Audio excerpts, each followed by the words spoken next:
Audio novel ke-223. 9 Sutra Matahari. Seni bela diri fiksi fantasi ke-3081 hingga 3085. Bersama suara serak, cerita dilanjut. Menurutku, yang terpenting bagi kita sekarang adalah mencari cara untuk meninggalkan tempat ini secepat mungkin. Kata ulat sutra naga bertanduk emas. Saat tangan raksasa terulur dari kuil Jinhua, sebagian besar area di sekitarnya disegel. Semua orang terjepit dan tidak bisa bergerak, termasuk beberapa dewa setengah sempurna yang baru saja kabur. Meskipun mereka berjuang mati-matian, mereka tidak bisa bergerak selangkah pun. Wajah mereka memerah dan mereka ketakutan. Bahkan para dewa sempurna yang baru saja kabur pun ketakutan seperti ini. Tangan raksasa itu pasti sangat menakutkan. Semua orang ingin kabur, tetapi tidak seorang pun mampu bergerak selangkah pun. Benar sekali. Kita harus segera menemukan cara untuk meninggalkan tempat ini. Jika kita terus seperti ini, aku khawatir semua orang akan mendapat masalah. Hun Lao mengangguk. Ye Tianfei sudah memegang kartu teleportasi ruang angkasa di tangannya, siap untuk mengaktifkannya kapan saja, tetapi tekanan energi yang dipancarkan oleh tangan raksasa itu terlalu mengerikan. Ye Tianfei merasa bahwa kartu teleportasi ruang angkasa mungkin tidak dapat menembus ruang tertutup ini. Pada saat ini, di bawah tatapan ngeri semua orang, tangan raksasa itu bergerak perlahan. Tampak sangat lambat, tetapi sebenarnya sangat cepat. Saat ini, dia sudah berhasil mengejar Master Iblis yang setengah badannya lumpuh. Dia membuka telapak tangannya dan perlahan meraih Master Iblis itu. Ah! Sang Master Iblis berteriak ketakutan dan marah. Seluruh energi dalam badannya meledak dalam sekejap dan berubah menjadi tinju iblis besar, yang menghantam tangan raksasa itu. Pada saat yang sama, puluhan senjata sihir iblis keluar dari badannya dan aktif secara bersamaan, membombardir tangan raksasa itu bersama-sama. Ini semua adalah senjata sihir tingkat dewa sempurna dari klan iblis. Saat diaktifkan, energi sihir yang meletus menyebabkan ruang di sekitarnya mulai hancur dan hancur. Namun, tangan raksasa di belakangnya menghancurkan segalanya dengan remasan ringan, seolah-olah itu hanyalah angin sepoi-sepoi. Kemudian, tangan raksasa itu meraih pemimpin iblis dan memegangnya di telapak tangannya. Ah! Tuan iblis itu menjerit dengan menyedihkan, dan sesaat kemudian ia ditelan oleh tangan raksasa itu dan lenyap di telapak tangannya. Lalu tangan raksasa itu meraih master setengah dewa sempurna lainnya yang baru saja kabur dari kuil Jinhua. Ini adalah master teratas dari faksi gelap. Aku akan melawanmu. Penguasa golongan gelap ini tahu betapa mengerikannya tangan raksasa itu, dan juga tahu betapa mengerikan kecepatan tangan raksasa itu. Dalam kesedihan dan keputusasaan, dia berdiri diam dan tidak kabur. Dia mengeluarkan raungan keras, dan kemudian segel hitam besar keluar dari badannya. Segel ini diukir dengan rune padat yang terkait dengan peradaban totem sisi gelap. Dengan suara keras, segel hitam itu langsung aktif, dan rune hitam pekat menjadi hidup, seperti sejumlah besar kecebong hitam, yang berenang di sekitar segel itu. Lalu sosok hitam muncul dari segel itu. Siapa yang berani menyakiti anggota faksi gelapku? Ucap sosok hitam itu dengan suara berat, setiap kata-katanya memekakkan telinga, membuat langit dan bumi pucat jika dibandingkan. Ini adalah tanda kekuatan jiwa yang ditinggalkan oleh para dewa kegelapan. Dan itu jauh lebih kuat daripada tanda kekuatan jiwa yang ditinggalkan oleh para leluhur perusahaan dagang Yongfu dan perusahaan dagang Wanfa. Hun Lao langsung berkata, itu adalah tanda kekuatan jiwa yang ditinggalkan oleh dewa. Tidak hanya Hun Lao, tetapi banyak orang lain juga mengenali asal-usul sosok itu dan berteriak kaget. Melihat tanda jiwa yang ditinggalkan dewa kegelapan, hati setiap orang dipenuhi dengan antisipasi. Jika tanda kekuatan jiwa yang ditinggalkan dewa kegelapan dapat menahan tangan raksasa, itu akan menjadi hal yang baik bagi semua orang. Karena sekarang semua orang di sekitar kuil Jinhua disegel oleh tangan raksasa yang mengerikan itu dan tidak bisa bergerak. Tidak ada yang tahu apakah tangan raksasa ini akan membunuh semua orang selanjutnya. Namun, pada saat berikutnya, di mata semua orang yang ketakutan, tangan raksasa itu bergetar pelan, dan menghancurkan tanda kekuatan jiwa yang ditinggalkan oleh dewa kegelapan. Kemudian dengan telapak tangan yang ringan, ia mengubah penguasa kegelapan menjadi bola kabut darah dan kemudian menelannya sepenuhnya. Meskipun seluruh prosesnya rumit, sebenarnya prosesnya sangat cepat dan hanya memerlukan waktu kurang dari setengah napas. Tangan raksasa itu tidak berhenti setelah membunuh penguasa faksi gelap, tetapi meraih orang lain yang baru saja kabur dari kuil Jinhua. Tangan raksasa ini tampak bergerak sangat lamban, tetapi sebenarnya sangat cepat dan langsung menyusul master lainnya. Pakar ini tidak lain adalah Penatua Wei dari kuil para dewa. Keluar dari sini. Jika kau berani membunuhku, kami di kuil surga tidak akan pernah membiarkanmu pergi. Ketika Penatua Wei dari kuil surga melihat tangan raksasa itu melesat ke arahnya, dia sangat takut sehingga wajahnya menjadi pucat dan dia meraung dengan marah. Namun, itu tidak ada gunanya. Meskipun ia mencoba segala cara, ia tetap tidak mampu menahan serangan tangan raksasa itu. Pada akhirnya, ia dipukul menjadi bola kabut darah oleh telapak tangan ringan, lalu ditelan oleh tangan raksasa itu, tanpa jejak sedikit pun. Setiap kali tangan raksasa ini membunuh seorang master puncak, ia akan melahap badan dan jiwa master tersebut. Meskipun kamu kuat, Dewa Jinhua, kamu tidak bisa membunuhku. Pada saat ini, tangan raksasa itu mengejar seorang pria, dan pria itu langsung meraung. Semua orang mengenali bahwa pria ini berasal dari suku Taigu. Gemuruh. Cahaya suci yang amat menyilaukan tiba-tiba meledak keluar, kemudian semua orang melihat sebuah permata emas melesat keluar dari badan lelaki tua itu, memancarkan cahaya suci emas yang dahsyat, seketika menerangi seluruh dunia secara mendetail. Ini adalah senjata ajaib tingkat dewa. Dan ada juga tanda kekuatan jiwa yang ditinggalkan oleh dewa di dalamnya, jadi senjata ajaib tingkat dewa ini dapat diaktifkan oleh seorang dewa. Ye Tianfei dapat mengetahui tingkat permata emas itu sekilas. Gemuruh. Permata emas itu melepaskan semburan energi yang sangat besar, bersaing dengan tangan raksasa itu. Pada saat ini, semua orang merasakan bahwa tekanan energi yang diberikan oleh tangan raksasa terhadap dunia ini telah banyak melemah. Ayo pergi sekarang. Ye Tianfei tidak ragu-ragu. Dia mengaktifkan kartu teleportasi ruang angkasa saat ini, berteleportasi dan menghilang. Karena Ye Tianfei telah menunggu kesempatan untuk pergi. Ada banyak orang seperti Ye Tianfei. Dalam sekejap, sejumlah besar orang menggunakan berbagai cara untuk menjauh dari tempat kuil Jinhua berada. Saat berikutnya Ye Tianfei muncul di kejauhan dan telah mencapai ujung dunia ini. Ye Tianfei tidak ragu-ragu dan mengaktifkan kartu teleportasi ruang angkasa lagi, berteleportasi langsung keluar dari dunia ini. Ayo kita tinggalkan grup dunia Jinhua ini sekarang.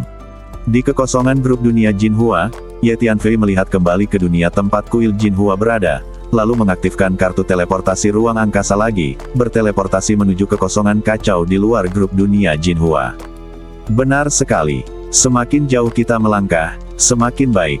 Jika Dewa Jinhua benar-benar masih hidup, tidak ada yang bisa menjadi lawannya.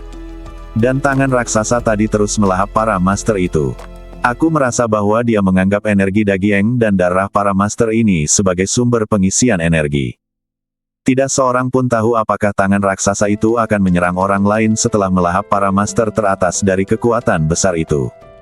Mungkin saja dia akan melahap semua orang di sekitar. Singkatnya, itu terlalu menakutkan. Teriak ulat sutra naga bertanduk emas. Pada saat berikutnya, Ye Tianfei menggunakan kartu teleportasi ruang angkasa untuk terus-menerus berteleportasi menjauh dari kelompok dunia Jinhua. Ye Tianfei terus berteleportasi selama 2 atau 3 hari sebelum dia berhenti. Seharusnya aman sekarang. Ye Tianfei melihat kembali ke arah kelompok dunia Jinhua, menghela napas lega, dan berbicara perlahan. Apakah Dewa Jinhua benar-benar masih hidup? Memikirkan apa yang terjadi sebelumnya, Hun Lao merasa sedikit terkejut dan berbicara. Tidak ada yang bisa memastikannya.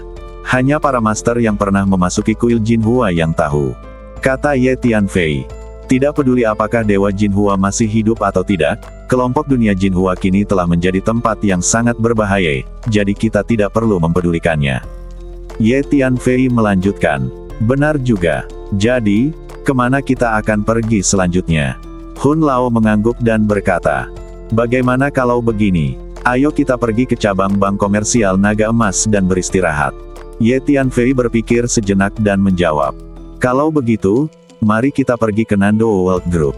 Aku biasanya tinggal di Nando World Group, yang dianggap sebagai kantor pusat perusahaan perdagangan naga emas.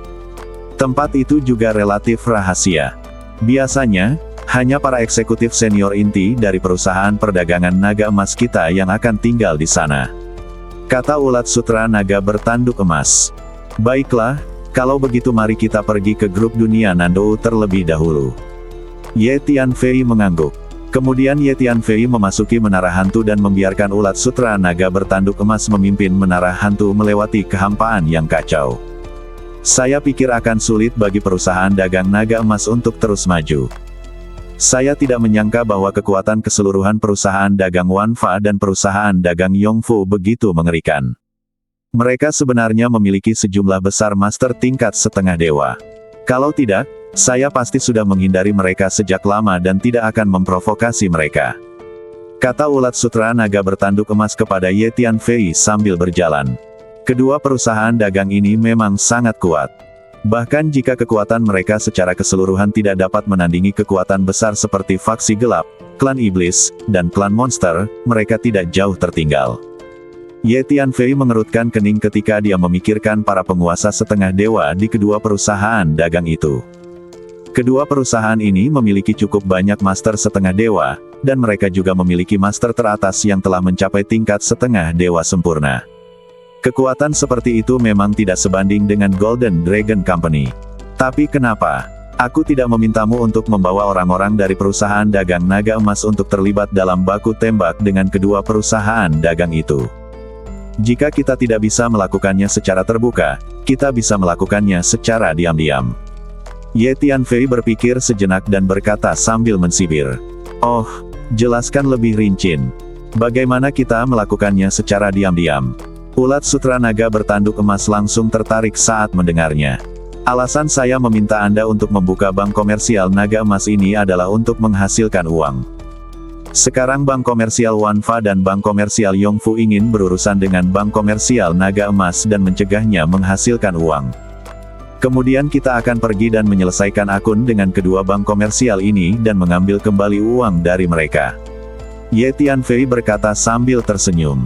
Lebih spesifik, bagaimana kita bisa mendapatkan kembali uang dari kedua perusahaan dagang ini? Kekuatan keseluruhan dari kedua perusahaan dagang ini tidak lemah. Tanya ulat sutra naga bertanduk emas. Kedua perusahaan dagang ini relatif tua. Mereka pasti punya banyak cabang di laut kekosongan kekacauan. Selain itu, cabang-cabang ini pasti sudah beroperasi dalam waktu yang relatif lama, dan kekayaan yang terkumpul pasti sangat banyak. Jawab Ye Tianfei. Aku mengerti maksudmu. Setelah kita beristirahat dengan baik, kita akan pergi dan menghancurkan semua cabang dari kedua perusahaan dagang ini. Kedua perusahaan dagang ini tidak mengizinkan perusahaan dagang naga emas kita untuk berbisnis, jadi uang yang hilang akan diambil kembali dari kedua cabang perusahaan dagang ini. Ulat sutra naga bertanduk emas akhirnya mengerti apa yang dimaksud Ye Tianfei dan berteriak keras. Dulu, aku dikejar kemana-mana oleh orang-orang dari dua perusahaan dagang ini dan para pembunuh dari menara matahari dan bulan. Untungnya, aku ahli dalam energi spasial, kalau tidak, aku mungkin telah dibunuh oleh mereka. Dendam ini harus dibalaskan. Ulat sutra naga bertanduk emas itu berkata sambil menggertakkan giginya. Namun, kita harus meluangkan waktu untuk menemukan semua cabang dari kedua perusahaan dagang ini, yang mana akan memakan waktu lama. Kata ulat sutra naga bertanduk emas itu lagi. Tidak perlu, aku sudah tahu lokasi spesifik sebagian besar cabang kedua perusahaan dagang ini. Ye Tianfei berkata sambil tersenyum. Ye Tianfei melahap jiwa 3 orang abadi dari perusahaan perdagangan Wanfa dan memiliki pemahaman yang sangat baik tentang perusahaan tersebut. Khususnya Duan Rong, meskipun ia hanya memiliki kekuatan seorang dewa surgawi yang sempurna, ia adalah orang kepercayaan tetua Peng dan sering dikirim ke berbagai cabang perusahaan dagang Wanfa untuk berbisnis.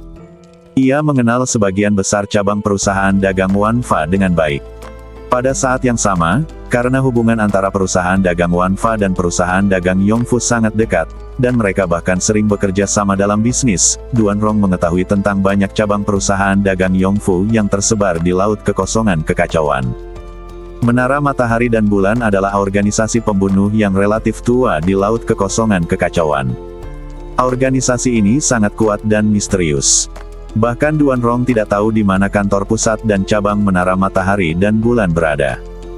Pada saat itu, seorang dewa setengah dari perusahaan perdagangan Wanfa yang menghubungi menara matahari dan bulan dan meminta mereka mengirim pembunuh untuk melacakmu. Menara matahari dan bulan cukup misterius, jadi agak sulit untuk membalas dendam pada menara itu. Namun, jika kami bertemu lagi dengan pembunuh dari Sun Moon Tower, kami tidak akan melepaskannya dengan mudah. Ye Tianfei berbicara lagi. Mari kita kembali ke grup dunia Nandou dan beristirahat dengan baik terlebih dahulu. Ye Tianfei berkata lagi. Di waktu berikutnya, ulat sutra naga bertanduk emas melanjutkan perjalanan dengan menara hantu. Di menara hantu, Ye Tianfei menemukan tempat yang tenang untuk duduk. Sekarang, mari kita buat daftar barang-barang yang ditinggalkan oleh leluhur kedua perusahaan dagang itu. Ye Tianfei berkata perlahan, merasa sedikit bersemangat. Ini adalah barang-barang yang ditinggalkan oleh kedua dewa. Hulala! Hun Lao datang ke sisi Ye Tianfei, merentangkan dahan-dahan, dan meletakkan dua tumpukan barang di depan Ye Tianfei. Tiba-tiba, ribuan sinar ilahi yang menyilaukan menerangi ruang ini. Energi dan hukum tingkat tinggi yang perkasa itu seperti badai yang bergulung, yang secara diam-diam mengejutkan Ye Tianfei. Ye Tianfei menoleh dan pertama-tama melihat dua tumpukan kristal energi, yang masing-masing menyilaukan. Semuanya adalah kristal ilahi. Ye Tianfei hanya melirik dan tahu bahwa dua tumpukan kristal ilahi itu berjumlah sekitar 2000 keping. Dua tumpukan kristal ilahi ini saja sudah sangat berharga. Anda tahu, biasanya sulit untuk menemukan sepotiong kristal ilahi. Jika dewa setengah sempurna melihat lebih dari 2000 kristal ilahi di depannya, dia pasti akan cemburu dan bergegas untuk segera merebutnya. Dengan begitu banyak kristal ilahi, berikan aku beberapa sekarang. Tidak akan lama lagi garis keturunanku akan ditingkatkan. Ulat sutra naga bertanduk emas memiliki kemampuan persepsi yang luar biasa. Meskipun berada di luar, ia segera melihat kristal-kristal ilahi di depan Ye Tianfei dan berteriak dengan gembira. Jangan khawatir, milikmu tidak akan hilang. Ye Tianfei berkata sambil tersenyum. Ini semua adalah kristal ilahi yang digunakan untuk mengisi ulang energi. Kristal-kristal ini mengandung energi ilahi yang melimpah, yang merupakan kekuatan ilahi. Fungsinya mungkin setara dengan kristal abadi yang digunakan untuk mengisi ulang energi abadi. Hun Lao menatap dua tumpukan kristal ilahi di depan Ye Tianfei dengan tatapan berapi-api dan berbicara. Ya, ini seharusnya kristal-kristal dewa yang lebih umum. Sedangkan untuk kristal-kristal dewa lainnya yang mengandung energi khusus, seperti energi ruang, energi waktu, energi jiwa dan sejenisnya, itu seharusnya kristal-kristal dewa yang lebih berharga, jadi itu relatif langka. Namun, bahkan kristal-kristal dewa biasa ini sudah sangat berguna bagi kita. Ye Tianfei mengangguk. Ye Tianfei mengumpulkan kedua tumpukan kristal ilahi di depannya. Jangan khawatir, aku akan membagikannya kepada semua orang setelah aku menghitung semuanya. Kata Ye Tianfei sambil tersenyum. Ulat sutra naga bertanduk emas telah meneteskan air liur untuk waktu yang lama, dan setelah mendengar Ye Tianfei mengatakan ini, ia tidak punya pilihan selain menunggu. Pada saat ini, tatapan Ye Tianfei beralih ke hal lain lagi. Hal pertama yang dilihat Ye Tianfei adalah tumpukan balok besi hitam. Balok-balok besi ini bentuknya tidak beraturan, ada yang bulat, ada yang datar, ada yang persegi, dan ukurannya pun beragam. Tidak banyak balok besi di tumpukan ini, mungkin hanya sekitar 7 atau 800. Bongkahan besi hitam berbagai bentuk dan ukuran, gelap dan berat, ditumpuk di sana. Dari permukaan, balok-balok besi hitam ini tidak mempunyai fluktuasi energi atau hukum apapun, sehingga mustahil untuk mengetahui benda apakah itu. Namun, Ye Tianfei mengerti bahwa tumpukan balok besi hitam di depannya bukanlah benda biasa karena bisa jadi dikumpulkan oleh dua dewa. Ye Tianfei melepaskan energi jiwanya dan perlahan mendekati salah satu balok besi hitam, ingin memeriksa bagian dalam balok besi itu. Namun, begitu energi jiwa Ye Tianfei mendekati balok besi hitam, energi itu langsung ditelan. Bagian energi jiwa yang dilepaskan telah menghilang. Bagaimana ini bisa terjadi? Ye Tianfei terkejut dan langsung mundur beberapa langkah, menatap balok-balok besi itu dengan ketakutan. Blok besi hitam ini sebenarnya dapat melahap energi jiwa. Dan Ye Tianfei tidak punya kekuatan untuk melawan. Mengapa aku merasa balok besi hitam ini memancarkan jejak energi jiwa? Mungkinkah balok besi hitam ini adalah kristal energi jiwa tingkat dewa? Ulat sutra naga bertanduk emas itu tiba-tiba berkata, Tuan Hun, Anda memiliki ingatan tentang pohon dunia kekacauan. Apakah Anda ingat apa balok besi hitam ini? Ye Tianfei bertanya kepada Tuan Hun. Saya hanya mengingatnya. Sepertinya saya punya sedikit kesan, tetapi belum lengkap. Balok-balok besi hitam ini memang harta karun yang mengandung energi jiwa tingkat sangat tinggi. Fakta bahwa dua dewa dapat mengumpulkannya berarti balok-balok besi hitam ini seharusnya setingkat dewa. Jika Anda punya waktu, pelajarilah dan lihat apakah Anda dapat menyerap dan memurnikan energi jiwa yang terkandung dalam balok-balok besi hitam ini. Jawab Hun Lao. Baiklah, aku akan meluangkan waktu untuk mempelajari balok besi hitam ini dengan saksama. Setelah aku mengetahuinya, jika bermanfaat bagi semua orang, kita bisa membaginya di antara kita. Ye Tianfei mengangguk. Hun Lao memiliki ingatan tentang pohon dunia kekacauan, jadi apa yang dia katakan seharusnya benar.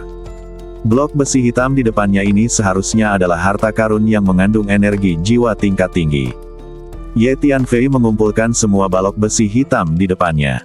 Kemudian Ye Tianfei melihat keempat senjata ajaib itu. Jelaslah bahwa keempat senjata ajaib ini semuanya adalah tingkat dewa. Pada saat ini, keempat senjata ajaib tersebut berada dalam keadaan tidak aktif dan belum diaktifkan. Namun, setiap senjata ajaib memancarkan fluktuasi energi yang sangat berbahaya. Orang biasa tidak bisa mendekati senjata ajaib ini.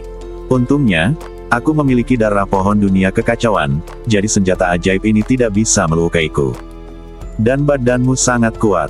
Mungkin bisa dibandingkan dengan badan para dewa setengah sempurna itu, atau bahkan lebih kuat. Selain itu, kamu memiliki 5 badan jiwa. Badan jiwa tidak akan terintimidasi oleh senjata ajaib tingkat dewa di depanmu ini, jadi senjata ajaib ini tidak bisa melukaimu. Jika makhluk abadi dan penguasa dewa setengah lainnya dengan kekuatan rata-rata berdiri di sini, aku khawatir akan sulit bagi mereka untuk mendekati senjata ajaib ini. Kata Hun Lao. Semua benda di depannya ini diambil oleh Hun Lao dari kerangka dua leluhur perusahaan dagang, jadi dia cukup akrab dengan benda-benda ini dan sudah merasakan tekanan energi dari senjata-senjata ajaib di depannya ini. Hun Lao memiliki garis keturunan pohon dunia kekacauan, yang merupakan pohon dewa yang sangat maju dalam legenda. Dikatakan bahwa kekuatannya melebihi dewa-dewa biasa. Hanya dewa-dewa yang lebih maju itu yang dapat dibandingkan dengan pohon dunia kekacauan. Oleh karena itu, Hun Lao tidak takut dengan tekanan energi yang dipancarkan oleh senjata-senjata dewa di depannya ini. Itulah sebabnya dia dapat mengeluarkan semua benda itu dari kerangka kedua dewa itu dengan mudah dan membawanya pergi. Ya, keempatnya adalah senjata sihir tingkat dewa. Senjata-senjata itu cukup berbahaya untuk kekuatanku saat ini. Aku tidak memiliki kemampuan untuk menyempurnakannya untuk saat ini, apalagi menggunakannya. Jadi, aku akan menyimpannya untuk sementara waktu dan menggunakannya saat aku mampu menggunakannya di masa mendatang. Ye Tianfei menatap keempat senjata sihir tingkat dewa di depannya sejenak dan berkata sambil tersenyum masam. Nilai dari keempat senjata sihir tingkat dewa ini sangatlah berharga. Kekuatan utama di Laut Kekosongan Kekacauan seringkali memiliki 1 atau 2 senjata sihir tingkat dewa yang ditinggalkan oleh leluhur mereka. Semuanya disimpan sebagai harta karun utama mereka dan dapat diambil saat diperlukan untuk mengintimidasi musuh yang kuat. Sekarang Ye Tianfei mendapat 4 item sekaligus. Dari keempat senjata ajaib ini, 2 milik leluhur perusahaan dagang Wanfa, dan 2 lainnya milik leluhur perusahaan dagang Yongfu. Selanjutnya, Ye Yefei menatap kelima kepingan giok itu. Ini semua adalah kepingan giok yang termasuk dalam teknik bela diri. Ini semua adalah keterampilan yang diwariskan oleh para dewa. Kata Hun Lao. Ya, semuanya adalah keterampilan tingkat dewa. Ye Tianfei mengangguk penuh semangat. Kemudian energi jiwa Ye Tianfei mulai merasakan 5 keping giok seni bela diri satu persatu. Teknik pedang terbang. Ini adalah teknik yang tercatat dalam slip giok pertama. Langkah utama dalam mempraktikkan teknik ini adalah memadukan klon kekuatan jiwa sendiri ke dalam pedang terbang, lalu menggunakan darah asli sendiri untuk memberi nutrisi pada pedang terbang. Selain menggunakan darah asli, seseorang juga dapat menggunakan energi pedang untuk memberi nutrisi pada pedang terbang. Pedang terbang jenis ini dapat membunuh musuh dari jarak jauh. Jika diolah hingga tingkat tinggi, bahkan dapat dikendalikan oleh pikiran dalam waktu dan ruang yang lama untuk membunuh orang dari jarak jauh. Sebenarnya, Ye Tianfei telah terpapar pada teknik pedang terbang semacam ini sebelumnya. Akan tetapi, teknik pedang terbang yang pernah saya temui sebelumnya semuanya relatif tingkat rendah dan sederhana. Teknik pedang terbang yang terekam dalam lembaran giok di depannya adalah teknik pedang terbang tingkat dewa, jadi kekuatannya secara alami tidak ada bandingannya dengan teknik pedang terbang tingkat rendah itu. Bagus sekali, aku bisa meluangkan waktu untuk berlatih teknik pedang terbang ini. Ini adalah teknik pedang terbang tingkat dewa, dan kekuatannya pasti cukup bagus. Ye Tianfei segera memutuskan untuk berlatih teknik pedang terbang tingkat dewa ini. Rahasia kekacauan adalah teknik yang tercatat dalam slip giok kedua. Teknik ini adalah seni rahasia yang khusus digunakan untuk deduksi. Ye Tianfei sebenarnya telah mempraktikkan seni deduksi, tetapi semuanya adalah teknik deduksi yang relatif biasa, dan hasil yang dihasilkannya sangat biasa. Tentu saja, hasilnya tidak sebanding dengan para ahli deduksi terkenal di antara kekuatan-kekuatan besar. Aku tidak pernah menyangka akan memperoleh teknik deduksi rahasia peninggalan para dewa. Tidak diragukan lagi bahwa tingkat seni rahasia deduksi yang ditinggalkan para dewa pasti sangat tinggi. Nanti aku bisa mempelajarinya kalau ada waktu, pikir Ye Tianfei dalam hati. Tinju Dewa Yin Yang, ini adalah teknik bela diri yang tercatat dalam kepingan giok ketiga, teknik tinju tingkat dewa. Tinju jenis ini mengandung prinsip Yin dan Yang yang sangat mendalam. Hukum Yin Yang juga merupakan salah satu dari sekian banyak hukum di dunia, dan bagi orang-orang di tingkat setengah dewa dan di bawahnya, hukum Yin Yang merupakan hukum yang relatif sulit untuk dipahami. Namun, tidaklah sulit bagi para dewa untuk memahami hukum Yin dan Yang. Sebab ketika Anda mencapai alam dewa, secara alami Anda akan memiliki pemahaman yang lebih mendalam tentang berbagai hukum dunia. Hukum Yin dan Yang, aku belum pernah mempraktikkan hukum ini sebelumnya. Tinju ilahi Yin dan Yang ini adalah teknik tinju tingkat dewa. Itu pasti sangat kuat. Kau bisa mempraktikkannya saat kau punya waktu. Ye Tianfei mengangguk. Cakar tulang iblis kekacauan, ini adalah teknik bela diri yang tercatat dalam slip giok bela diri keempat. Itu adalah keterampilan tingkat tinggi dari ras iblis. Seni bela diri klan iblis semacam ini seharusnya sangat bagus, tetapi tidak berpengaruh padaku. Tidak mungkin aku bisa berlatih seni bela diri klan iblis. Ye Tianfei merasakan seni bela diri klan iblis ini, menggelengkan kepalanya, lalu mengabaikannya. Teknik pemisahan bayangan tak terbatas adalah teknik yang tercatat dalam lembaran giok kelima dan merupakan sejenis teknik badan. Untuk mempraktikkan teknik badan semacam ini, seseorang harus memperhatikan penerapan energi spasial dan hukum spasial. Semakin tinggi tingkat energi spasial dan hukum spasial, semakin kuat pula praktik teknik badan semacam ini. Teknik gerakan badan tingkat dewa seharusnya memiliki efek yang sangat bagus. Baiklah, luangkan waktu untuk berlatih teknik ini. Ye Tianfei mengangguk. Total ada 5 jenis seni bela diri, 4 diantaranya Ye Tianfei berencana untuk berlatih ketika ia punya waktu. Hanya seni bela diri dari klan iblis yang tidak cocok untuk Ye Tianfei.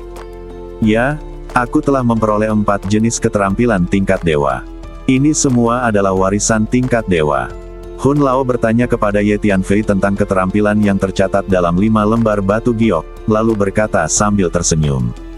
Ya, keempat keterampilan tingkat dewa ini saja sudah merupakan keuntungan besar bagiku. Ye Tianfei mengangguk. Kemudian tatapan Ye Tianfei jatuh pada sebilah pedang yang berat. Pedang ini terlihat agak aneh. Bilahnya sangat tebal dan belum diasah. Bahkan, pedang ini hanya bisa disebut sebagai embrio pedang. Sebenarnya ini adalah embrio pedang. Pengenalan terhadap embrio pedang ini disertakan dalam lembaran giok yang mencatat teknik pedang terbang. Ternyata embrio pedang ini milik leluhur perusahaan dagang Yongfu.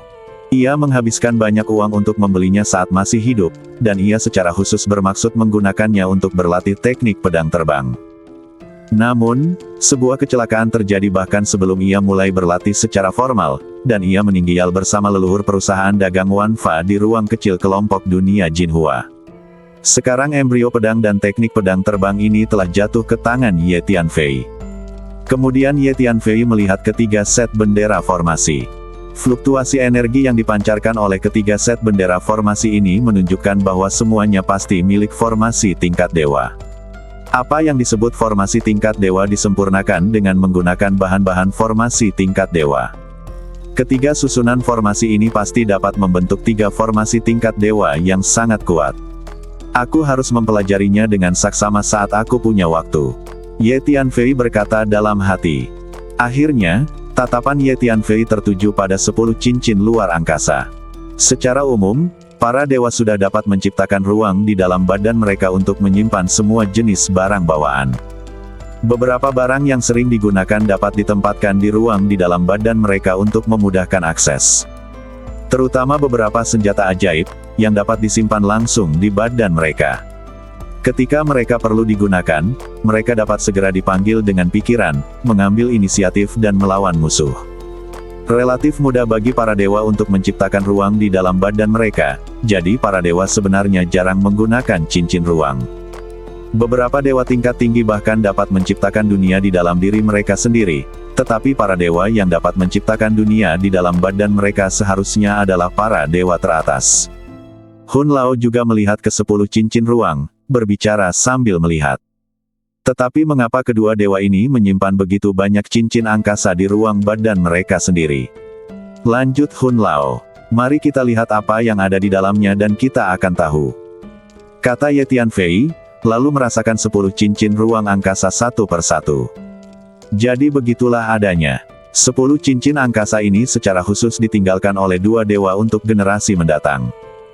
Cincin-cincin itu diisi dengan kristal energi tingkat dewa setengah dan tingkat surgawi, senjata ajaib, ramuan, bahan obat, berbagai harta alam, dan sejumlah besar buku rahasia. Salah satu dari dua dewa ini adalah leluhur bank komersial Yongfu, dan yang lainnya adalah leluhur bank komersial Wanfa. Keduanya memiliki keluarga dan bisnis yang besar. Mereka tidak hanya harus mempertimbangkan sumber daya kultivasi dan senjata ajaib yang mereka butuhkan, tetapi juga sumber daya kultivasi dan senjata ajaib yang dibutuhkan oleh keturunan mereka. Ye Tianfei berkata dengan suara bersemangat setelah merasakan 10 cincin angkasa itu satu persatu. Meskipun berbagai benda yang terkandung dalam ke-10 cincin angkasa ini semuanya berada pada tingkat setengah dewa dan surgawi, namun dari segi level, benda-benda itu tentu saja tidak dapat dibandingkan dengan harta karun tingkat dewa. Akan tetapi, jumlahnya lebih banyak, dan setiap cincin angkasa terisi penuh. Jumlahnya mencengangkan. Sumber daya dan senjata ajaib tingkat dewa dan surgawi ini sangat tidak berguna bagi para dewa, dan dianggap tidak berharga. Jika para dewa dengan sengaja mengumpulkan sumber daya dan senjata ajaib tingkat dewa dan surgawi, mereka secara alami dapat mengumpulkan jumlah yang mencengangkan dengan mudah. Kedua dewa ini sangat menyayangi keturunan mereka dan telah menyiapkan banyak hal untuk diwariskan. Jika perusahaan dagang Yongfu dan perusahaan dagang Wanfa dapat memperoleh hal-hal yang disiapkan oleh kedua leluhur ini, kekuatan mereka secara keseluruhan pasti akan meningkat secara signifikan.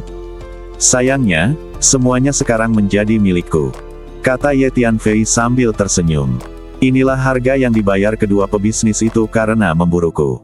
Dulu, mereka mengejarku sepanjang jalan, dan aku terus kabur di laut kekosongan kekacauan. Aku melewati lebih dari selusin kelompok dunia, dan mencoba segala cara yang mungkin, tetapi tetap tidak bisa menyingkirkan mereka, sampai ke kelompok dunia Jinhua. Mereka sangat menikmati pengejaran saat itu, tetapi sekarang mereka membayar harganya. Hal-hal ini pantas kita dapatkan. Setelah mendengar apa yang dikatakan Ye Tianfei, naga bertanduk emas segera berteriak dengan nada sombong.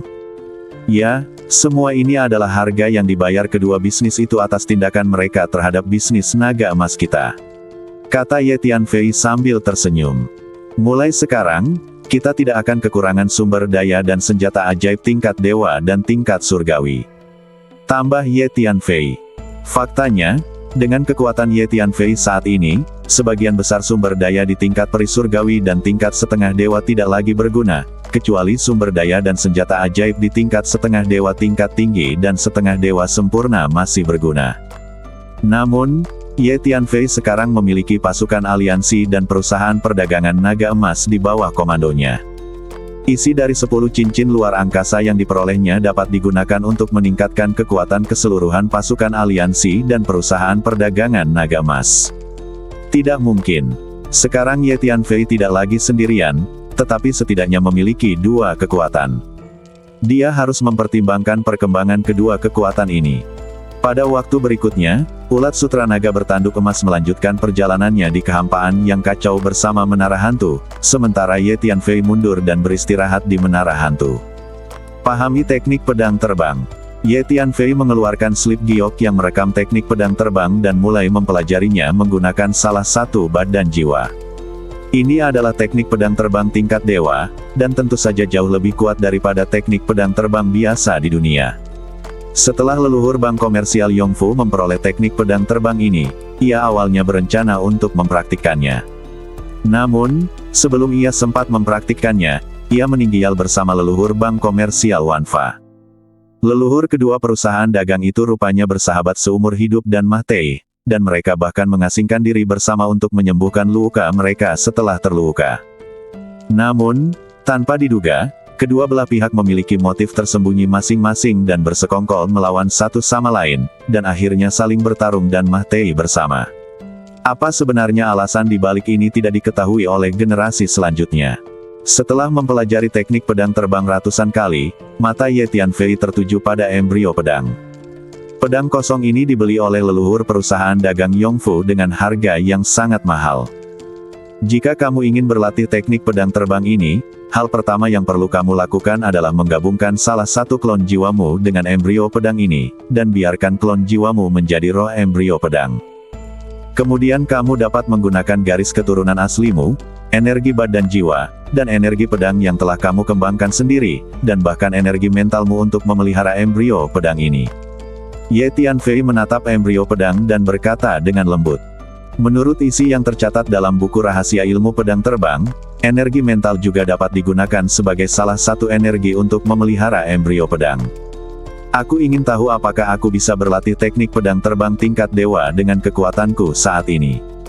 Ye Tianfei berpikir dalam hatinya.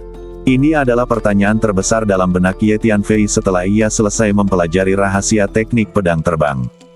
Rahasia teknik pedang terbang tidak menentukan ranah dan kekuatan apa yang harus dimiliki seorang praktisi sebelum mereka dapat mulai berlatih.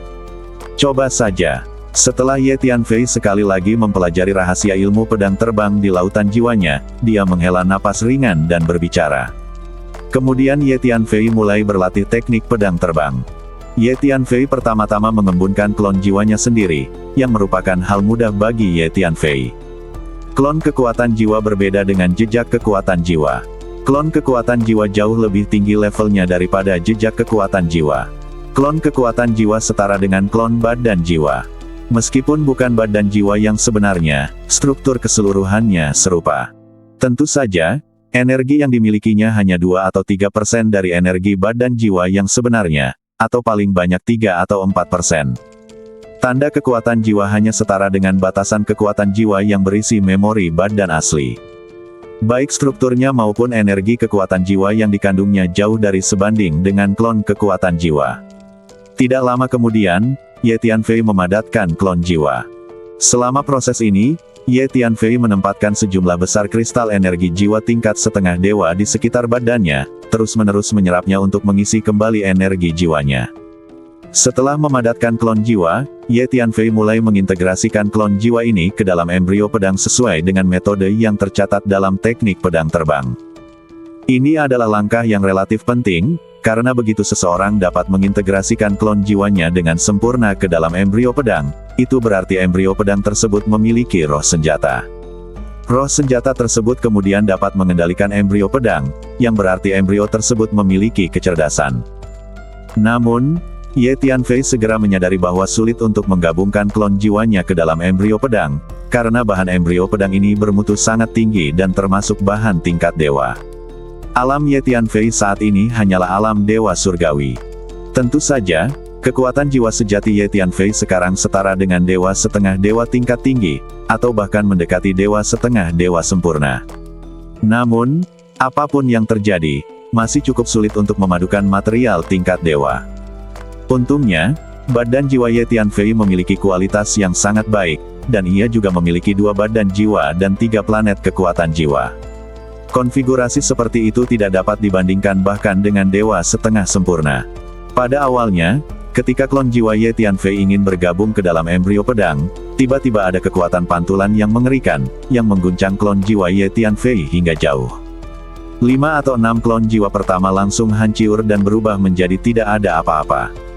Setiap kali klon jiwanya hancur, Ye Tianfei harus memadatkannya lagi. Kemudian, Ye Tianfei tidak berani melakukan gerakan yang terlalu besar. Dia mengendalikan klon jiwanya untuk perlahan mendekati embrio pedang, dan kemudian mencoba menggabungkannya perlahan-lahan. Seluruh prosesnya sangat hati-hati. Selama proses ini, Ye Tianfei terus-menerus menyerap sejumlah besar kristal energi jiwa untuk diisi ulang. Sepertinya latihan teknik pedang terbang ini cukup sulit. Namun, juga benar bahwa jelas bukan tugas yang mudah bagimu untuk menggunakan embrio pedang tingkat dewa ini untuk berlatih teknik pedang terbang. Material tingkat dewa terlalu canggih untuk kekuatanmu saat ini. Balok besi hitam itu mengandung sejumlah besar energi jiwa tingkat tinggi. Kurasa kau dapat mencoba menyerap energi jiwa dari balok besi hitam ini terlebih dahulu, meningkatkan kualitas badan jiwa dan tingkat jiwamu, lalu mencoba menyatukan embrio pedang itu. Hun Lao tiba-tiba berkata, "Baiklah." Saat ini, Ye Tianfei telah mencoba berkali-kali, tetapi tetap tidak dapat menggabungkan klon jiwanya ke dalam embrio pedang. Setelah mendengar apa yang dikatakan Hun Lao, dia segera menjawab. Jadi Ye Tianfei berhenti berlatih teknik pedang terbang dan mengeluarkan selusin balok besi hitam dan menggantungnya di depannya. Berat sekali. Ye Tianfei pertama-tama mengulurkan tangan dan mengambil sepotiong besi hitam, lalu pergelangan tangannya tenggelam, sedikit terkejut. Setelah beberapa penelitian, Ye Tianfei menemukan bahwa potiongan besi hitam ini memang memancarkan sedikit energi jiwa, dan itu adalah energi jiwa dengan kualitas yang sangat tinggi. Kemudian Ye Tianfei menggerakkan pikirannya, dan kedua badan jiwa itu secara bersamaan meledak dengan kekuatan hisap yang kuat, menyerap energi jiwa yang dipancarkan oleh balok besi hitam. Level energi jiwa ini sangat tinggi. Ye Tianfei menemukan bahwa energi jiwa di balok besi hitam itu berat dan agak sulit diserap. Dibandingkan dengan energi jiwa yang terkandung dalam balok besi hitam ini, energi jiwanya sendiri jauh lebih buruk. Selanjutnya, 2 badan jiwa dan 3 planet kekuatan jiwa Ye Tianfei semuanya meledak dengan kekuatan hisap yang kuat, menyerap energi kekuatan jiwa di balok besi hitam. Setelah beberapa saat, energi jiwa di balok besi hitam akhirnya mulai diserap perlahan disempurnakan dan diserap oleh badan jiwa Ye Tianfei, dan akhirnya menjadi miliknya sendiri. Energi jiwa yang murni dan canggih. Setelah memurnikan dan menyerap energi jiwa dari balok besi hitam, Ye Tianfei merasakan bahwa kedua badan jiwanya sangat nyaman, dan energi jiwanya mulai meningkat. Selanjutnya, Ye Tianfei berkonsentrasi pada pemurnian dan penyerapan energi jiwa yang terkandung dalam balok besi hitam tersebut. Tanpa disadari, Ye Tianfei telah memurnikan dan menyerap sekitar selusin blok besi hitam di depannya. Energi kekuatan jiwa telah meningkat pesat. Yang lebih penting, Ye Tianfei menemukan bahwa setelah energi jiwa yang terkandung dalam balok besi hitam ini menyatu dan diubah menjadi energi jiwanya sendiri, kualitas badan jiwa dan energi jiwanya meningkat pada saat yang sama. Fungsi utama penyerapan kristal energi jiwa biasa lainnya adalah untuk meningkatkan jumlah energi jiwa seseorang, tetapi peningkatan kualitasnya tidak terlihat jelas. Selain itu, balok besi hitam ini tidak hanya mengandung energi kekuatan jiwa berkualitas tinggi, tetapi juga hukum kekuatan jiwa yang sangat canggih. Hukum kekuatan jiwa tingkat lanjut ini bahkan lebih berharga. Selanjutnya, Ye Tianfei terus menyerap energi jiwa dari balok besi hitam ini, sambil memahami hukum kekuatan jiwa yang terkandung di dalamnya. Seiring berjalannya waktu, kualitas jiwa dan tingkat kekuatan jiwa Ye Tianfei terus meningkat. Waktu berlalu dengan lambat, dan sebelum saya menyadarinya, lebih dari setengah tahun telah berlalu di Menara Pantom. Baiklah, mari kita hentikan pemurnian dan penyerapan balok besi hitam ini untuk saat ini. Mari kita lanjutkan latihan teknik pedang terbang. Ye Tianfei berkata pada dirinya sendiri sambil melihat tumpukan besi hitam yang telah menjadi ampas di depannya. Saat berlatih teknik pedang terbang, kamu juga harus memadukan beberapa senjata sihir dewa setengah dewa tingkat tinggi dan dewa setengah dewa sempurna. Ye Tianfei berpikir sejenak dan berkata lagi, Dengan memiliki 2 badan jiwa dan 3 planet kekuatan jiwa, Ye Tianfei dapat berlatih beberapa keterampilan dan seni bela diri pada saat yang bersamaan. Dengan keunggulan seperti itu, Ye Tianfei tentu tidak akan menyia-nyiakannya. Setiap kali berlatih, Ye Tianfei mencoba berlatih 2 atau lebih keterampilan dan seni bela diri pada saat yang bersamaan. Selanjutnya, Ye Tianfei berlatih teknik pedang terbang dan teknik rahasia klan Tianjin untuk berubah menjadi senjata pada saat yang sama. Ye Tianfei mengeluarkan sejumlah besar senjata sihir tingkat setengah dewa tinggi dan setengah dewa sempurna dan meletakkannya di depannya. Satu hari, kelompok dunia Nandou ada di depan. Ulat sutra naga bertanduk emas tiba-tiba menyampaikan pesan kepada Ye Tianfei. Oh tidak, sepertinya ada sesuatu yang terjadi. Salah satu markas perusahaan perdagangan naga emas kita di kelompok dunia Nandou tampaknya dikepung dengan ketat. Ulat sutra naga bertanduk emas melanjutkan. Kemungkinan besar, mereka adalah orang-orang dari 2 perusahaan dagang itu dan menara matahari dan bulan. Mari kita pergi dan melihatnya. Ye Tianfei menghentikan latihannya, keluar dari menara hantu, dan berkata dengan ringan. Dengan kekuatan Ye Tianfei saat ini, bahkan jika dia bertemu dengan dewa setengah dewa tingkat tinggi atau dewa setengah dewa sempurna, bahkan jika dia tidak bisa mengalahkannya, dia masih bisa pergi dengan tenang. Selama masa ketika ulat sutra naga bertanduk emas kembali ke grup dunia Nandou, Ye Tianfei berlatih teknik pedang terbang dan teknik rahasia berubah menjadi senjata di menara hantu. Meskipun teknik pedang terbang belum dikuasai, energi kekuatan jiwanya telah meningkat pesat. Pada saat yang sama, ia juga mengintegrasikan lebih dari 100 senjata sihir setengah dewa tingkat tinggi dan lebih dari 10 senjata sihir setengah dewa yang sempurna. Kualitas badan dan kekuatannya ditingkatkan lagi. Ye Tianfei sekarang yakin bahwa jika dia berdiri di sana tanpa bergerak, para dewa setengah dewa primer dan menengah akan mampu menyakitinya, dan serangan frontal dari para dewa setengah dewa tingkat lanjut tidak akan menyebabkan banyak kerusakan padanya. Dan serangan frontal dari dewa setengah sempurna, bahkan jika itu mengenainya sekali atau 2 kali, tidak akan membahayakan nyawanya. Jadi Ye Tianfei sangat percaya diri. Ayo pergi. Ulat sutra naga bertanduk emas memimpin dan bergegas ke kelompok dunia Nandou. Kelompok dunia Nandou tidak terlalu jauh dari 3.000 dunia besar dan kecil, dan juga merupakan kelompok dunia yang relatif besar. Ulat sutra naga bertanduk emas telah mendirikan 2 pangkalan cabang di kelompok dunia Nandou. Salah satu pangkalan cabang biasanya terbuka untuk umum dan menjalankan berbagai bisnis. Pangkalan cabang lainnya sangat terpencil dan merupakan tempat ulat sutra naga bertanduk emas biasanya berlatih. Pangkalan cabang yang saat ini dikepung adalah pangkalan yang biasanya terbuka untuk umum. Ulat sutra naga bertanduk emas itu sangat cepat. Ia berubah menjadi cahaya keemasan dan langsung melesat ke salah satu dunia di kelompok dunia Nandou, lalu mendarat di depan sebuah kota besar. Tembok kota itu membentang dan bergelombang seperti naga raksasa. Tembok itu berwarna emas, bersinar terang, dan diukir dengan sejumlah besar naga emas. Ye Tianfei melihat dari kejauhan lalu tertawa terbahak-bahak. Jelaslah bahwa ketika ulat sutra naga bertanduk emas membangun kota ini, ia mengukir gambarnya sendiri di atasnya.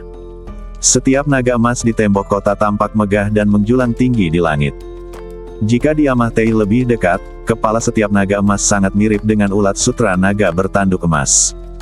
Kota naga emas ini adalah cabang terpenting dari perusahaan perdagangan naga emas kita. Kota ini diumumkan ke dunia luar sebagai kantor pusat kita. Bagaimana? Kota ini cukup mewah, bukan? Ulat sutra naga bertanduk emas berkata dengan bangga. Cih, ini hanya sebuah kota, apa hebatnya?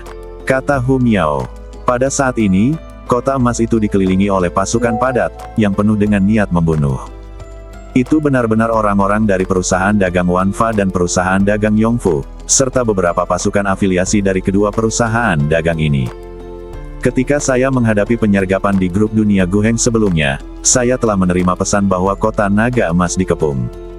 Sayangnya, saya tidak dapat mengurus diri sendiri saat itu dan sedang diburu. Kemudian, saya pergi ke grup dunia Jinhua, di sana saya mengetahui tentang mundurnya leluhur kedua perusahaan dagang tersebut, dan saya tidak pernah punya waktu untuk kembali menyelamatkan. Untungnya, saya telah mengatur sejumlah besar formasi di dinding kota naga emas. Semua formasi ini diatur menggunakan bendera formasi yang Anda sempurnakan. Tampaknya mereka cukup kuat dan belum pernah hancur sampai sekarang. Ulat sutra naga bertanduk emas melihat orang-orang dan kuda-kuda yang mengelilingi kota naga emas dan berbicara. Siapa kalian? Ketika Ye Tianfei dan ulat sutra naga bertanduk emas sedang berbicara, sekelompok orang bergegas ke arah mereka dari kejauhan.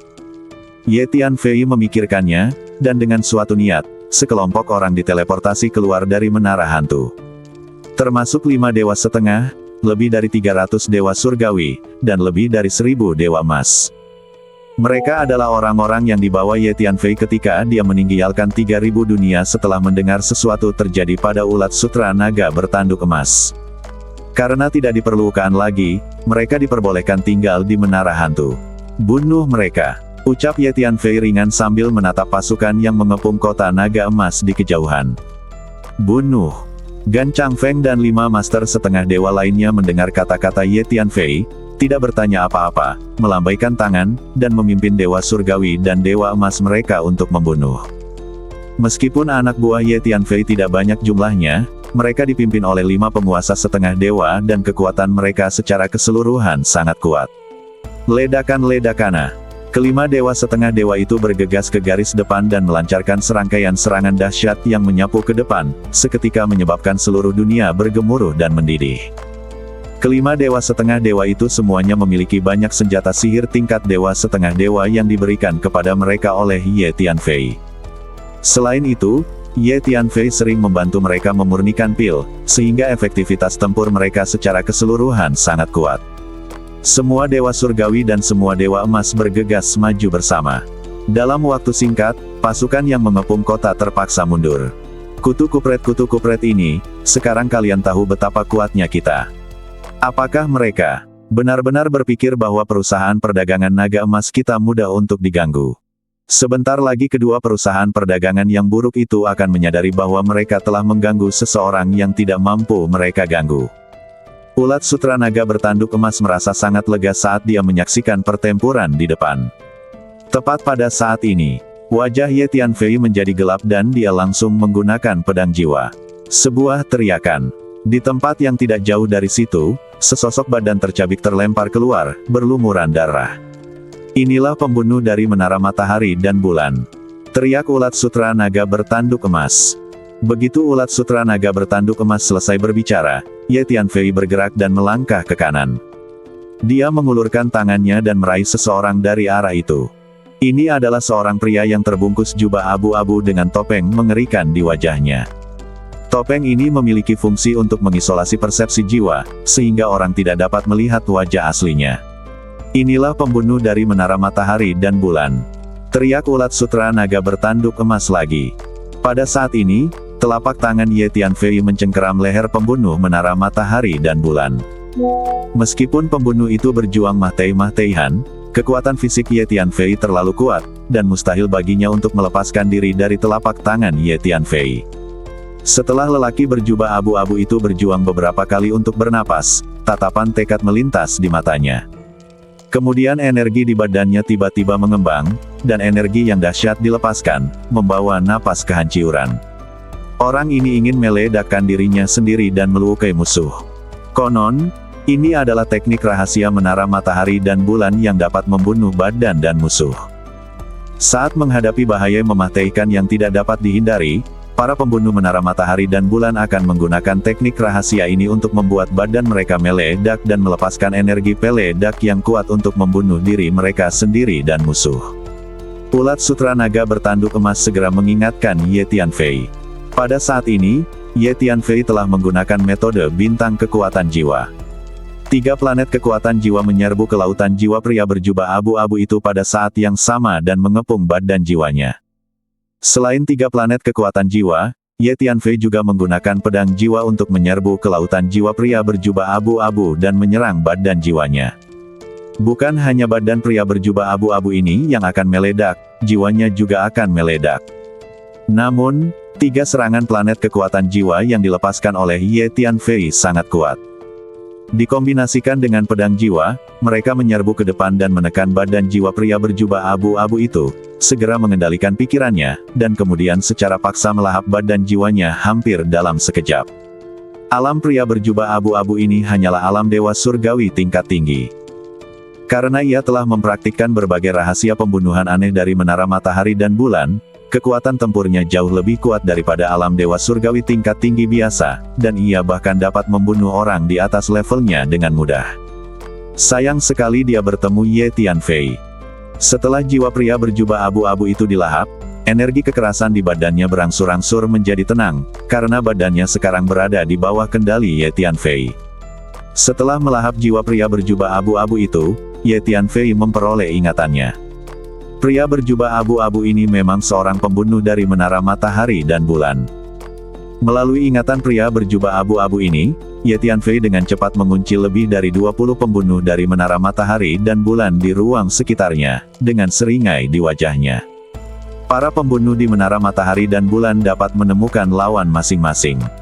Melalui ingatan pria berjubah abu-abu ini, Ye Tianfei mengetahui bahwa perusahaan dagang Yongfu dan perusahaan dagang Wanfa sebelumnya telah bersama-sama membayar untuk menyewa pembunuh dari menara Ryue. Tujuan utamanya adalah agar para pembunuh dari menara Yuiwe membantu menemukan para eksekutif senior perusahaan dagang Jinlong. Karena pergerakan ulat sutra naga bertanduk emas terlalu aneh, para majikan kedua perusahaan dagang tidak dapat melacaknya. Faktanya, perusahaan dagang Yongfu dan perusahaan dagang Wanfa kini telah menjadi musuh, tetapi orang-orang dari kedua perusahaan dagang di grup dunia Nando dan para pembunuh dari menara Ryue telah dikerahkan ke sini sebelumnya, dan belum menerima pemberitahuan untuk mengungsi hingga sekarang, jadi mereka masih menjalankan misi mereka sebelumnya, yaitu menyerang kota Jinlong dan menghancurkan markas besar perusahaan dagang Jinlong. Ye Tianfei menggerakkan pikirannya dan menggunakan 3 teknik rahasia, Mind Lock, Invisible Heart Sword, dan Soul Sword untuk menyerang para pembunuh yang bersembunyi di menara matahari dan bulan di dekatnya. Melalui ingatan pria berjubah abu-abu tadi, Ye Tianfei telah secara akurat menemukan posisi spesifik semua pembunuh menara matahari dan bulan di ruang sekitarnya.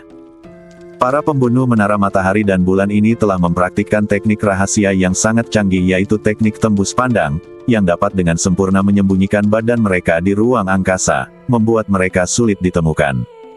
Hanya orang-orang dengan alam dan kekuatan yang jauh lebih unggul dari para pembunuh ini yang dapat menemukan mereka. Ah! Teriakan terus terdengar, dan kemudian badan-badan berdarah terus berjatuhan dari angkasa sekitar kota Naga Emas. Sesaat kemudian, lebih dari 20 pembunuh dari menara matahari dan bulan yang bersembunyi di sekitar kota Naga Emas hampir semuanya dibunuh oleh Ye Tianfei.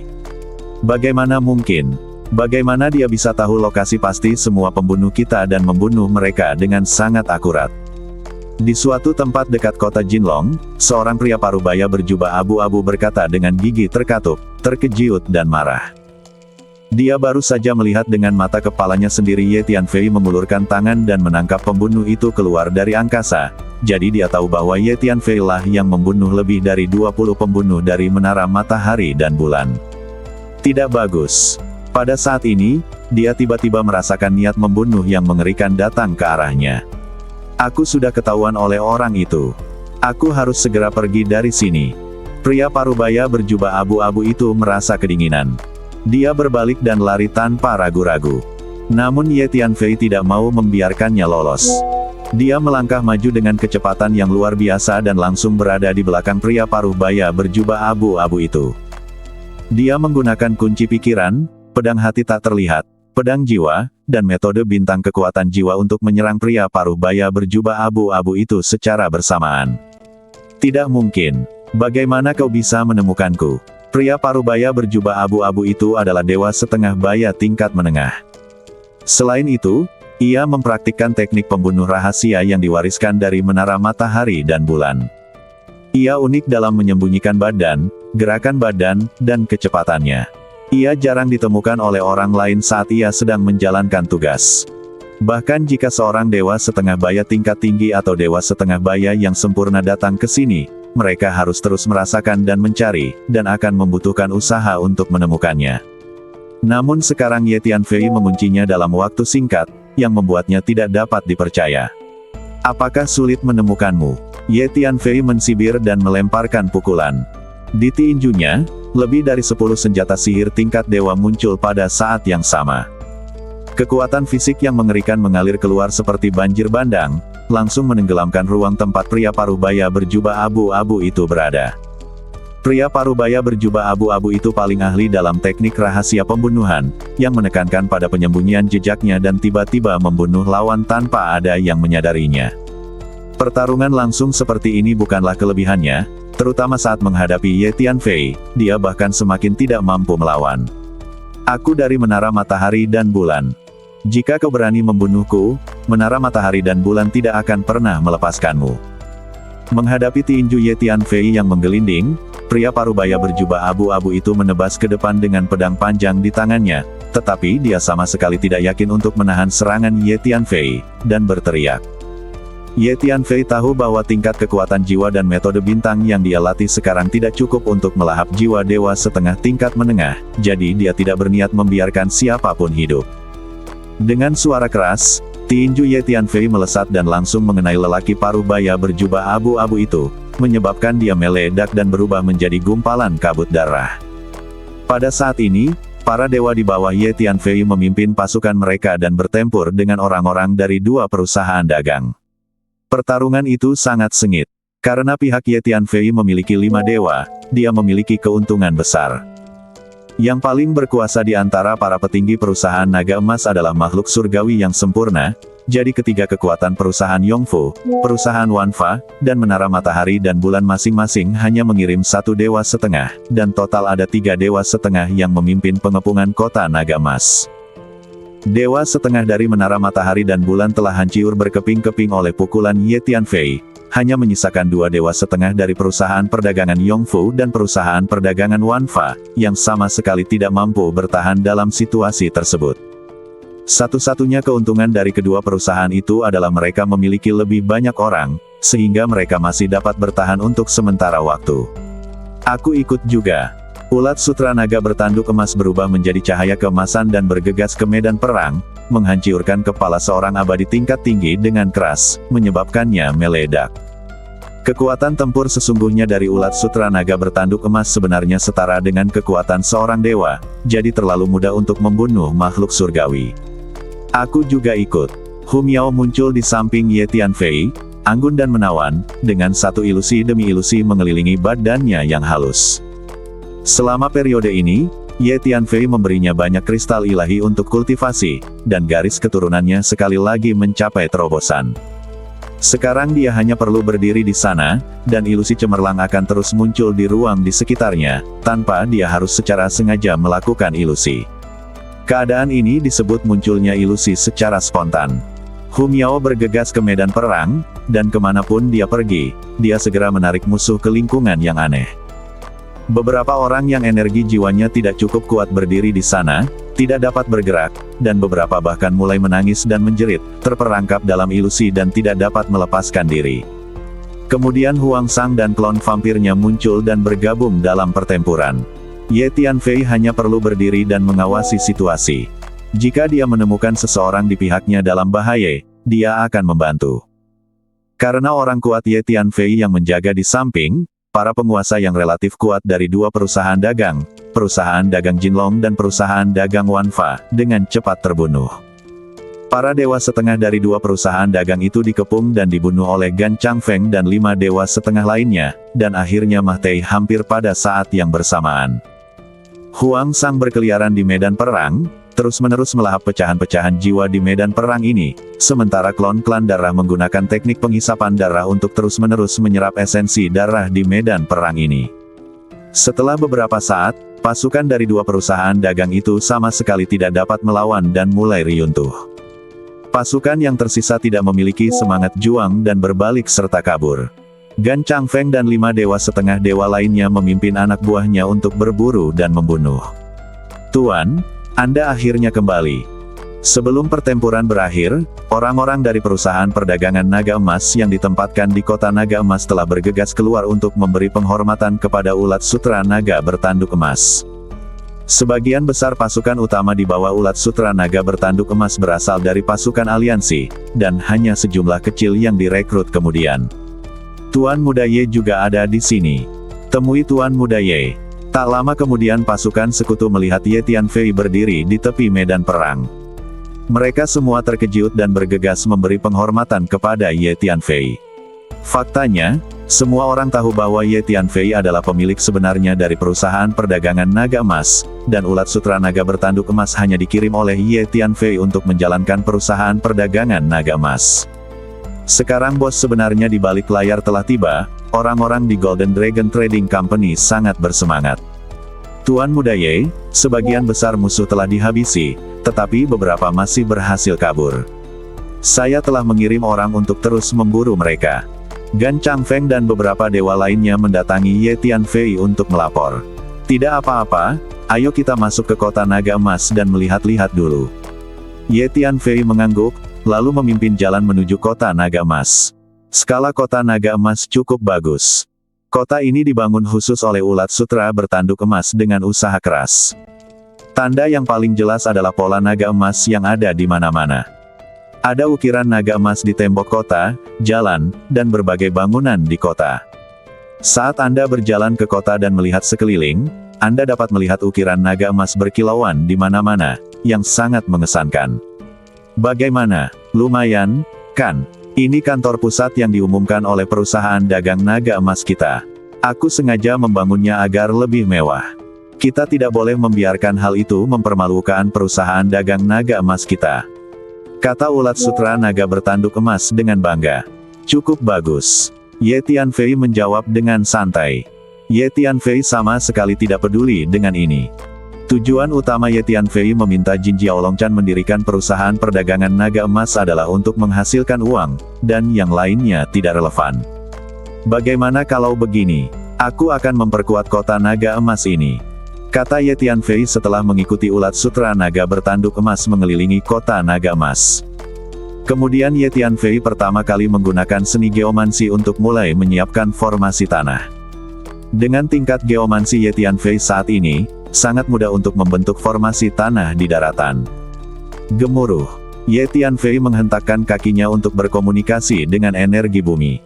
Energi bumi yang bergulung-gulung dan sejumlah besar naga bumi menyerbu kemana-mana di daratan.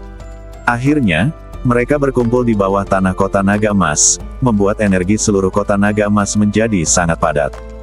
Energi itu berubah menjadi kabut peri yang bergulung-gulung, membubung ke langit, dan akhirnya menenggelamkan seluruh kota.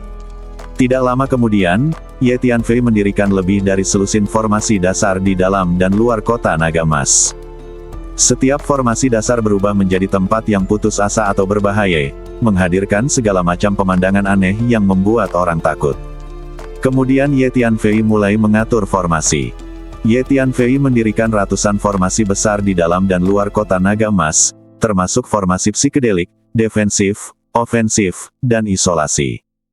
Formasi-formasi itu tidak hanya banyak jumlahnya, tetapi juga berlevel tinggi.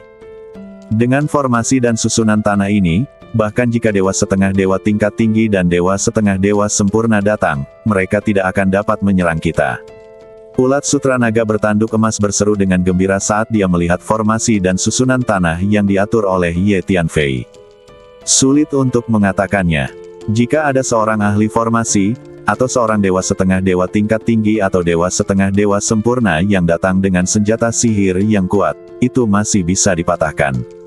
Misalnya, senjata sihir tingkat dewa.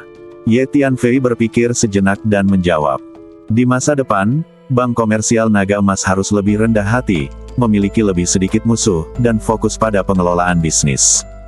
Kita seharusnya hanya mencari uang, bukan kekuasaan. Ye Tianfei berpikir sejenak dan berkata kepada Ulat Sutra Naga bertanduk emas. Niat awal Ye Tianfei mendirikan Ulat Sutra Naga bertanduk emas adalah mencari uang, tidak ada hal lain yang penting. Namun, sekarang bank komersial Wanfa dan bank komersial Yongfu telah menganggap bank komersial Jinlong sebagai musuh yang tangguh. Saya rasa kedua bank komersial ini tidak akan menyerah begitu saja. Kami, bank komersial Jinlong, tidak bisa bersikap rendah hati. Ulat Sutra Naga bertanduk emas berteriak. Kedua perusahaan dagang ini ingin menghancurkan perusahaan dagang naga emas kita, jadi tentu saja kita tidak bisa bersikap diam. Saat waktunya melawan, kita harus bersikap tegas. Ye Tianfei berkata dengan enteng. Itulah dia. Ulat sutra naga bertanduk emas itu tertawa. Baiklah, sekarang mari kita pergi ke cabang lain dari Bank Komersial Naga Emas di kelompok dunia Nandou. Cabang itu sangat tersembunyi dan biasanya tidak diumumkan ke publik. Saya biasanya tinggal di tempat terpencil dan berlatih di sana, kata ulat sutra naga bertanduk emas. Baiklah, kalau begitu mari kita pergi ke sana dan beristirahat dengan baik. Setelah itu kita akan pergi dan merampok semua cabang Bank Komersial Wanfa dan Bank Komersial Yongfu. Ye Tianfei mengangguk dan berkata dengan suara yang dalam. Setelah membuat beberapa pengaturan di kota naga emas, ulat sutra naga bertanduk emas membawa Ye Tianfei pergi dari kota naga emas.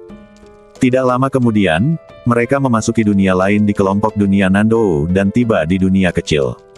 Pintu masuk dan keluar dunia kecil ini sangat rahasia, dan ada ratusan formasi yang terbentuk, membuatnya sulit untuk ditemukan. Ini adalah cabang lain dari perusahaan perdagangan naga emas kami di kelompok dunia Nandou. Ketika saya tidak perlu berurusan dengan urusan perusahaan, saya biasanya berlatih secara tertutup di cabang ini, kata ulat sutra naga bertanduk emas saat membawa Ye Tianfei ke pintu masuk dan keluar dunia kecil ini. Ye Tianfei dapat melihat sekilas bahwa lebih dari 100 formasi di pintu masuk dan keluar dunia kecil ini semuanya disusun menggunakan bendera formasi yang telah disempurnakannya. Saat memasuki dunia kecil, Ye Tianfei menemukan bahwa energi dan hukum abadi di dalamnya sangat bagus. Tidak heran ulat sutra naga bertanduk emas menggunakan dunia kecil ini sebagai tempat biasanya untuk berkultivasi dan beristirahat. Ada banyak makhluk yang awalnya hidup di dunia kecil ini. Setelah ulat sutra naga bertanduk emas membawa orang-orang dari perusahaan perdagangan naga emas ke dunia kecil untuk mendirikan cabang, mereka tidak mempersulit makhluk asli. Sebaliknya, mereka memberi mereka banyak manfaat dan semua orang hidup dengan damai. Namun, dalam keadaan normal, makhluk asli di dunia kecil ini tidak dapat pergi sesuka hati tanpa izin dari ulat sutra naga bertanduk emas.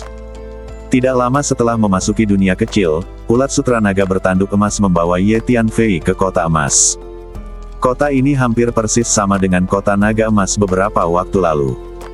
Kota ini juga merupakan kota naga emas, yang merupakan sarangku, kata ulat sutra naga bertanduk emas.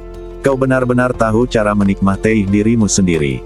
Ye Tianfei melangkah masuk ke kota naga emas dan memandangi kota yang megah dan besar ini, dia tidak bisa menahan senyum dan berkata, baiklah, aku perlu berlatih menyendiri untuk sementara waktu, dan kalian juga harus beristirahat dengan baik.